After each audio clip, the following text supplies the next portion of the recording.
we develop the flowers or the planting scheme each year.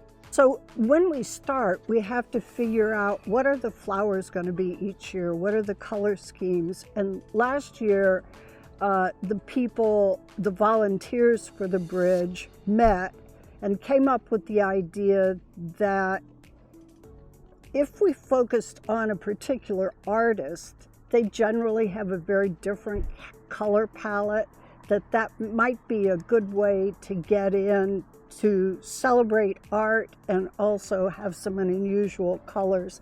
So last year we studied various artists. This was one of the studies that we did for Van Gogh. There was a big exhibit last year of Van Gogh's artwork. Unfortunately, we didn't choose Van Gogh, but we studied him. This was Matisse. That was another one that we studied. The final one that we chose, last year's flowers, were Mondrian. And we kind of picked Mondrian because he's maybe not as well known to a lot of people. But on the other hand, when you look at this particular primary color squares, a lot of people know that artwork. And in fact, one of our volunteers had said, "Oh, I didn't know.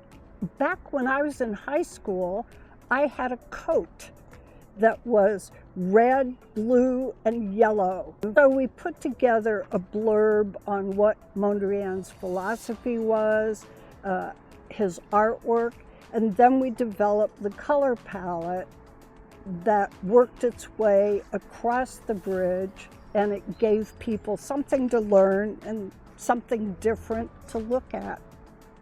So every year we develop a new color palette, and for next year, we don't know yet what it's going to be. This one is basically a plan where all the boxes are on the bridge, and you can see them running around up the flanking walls on each side of the bridge.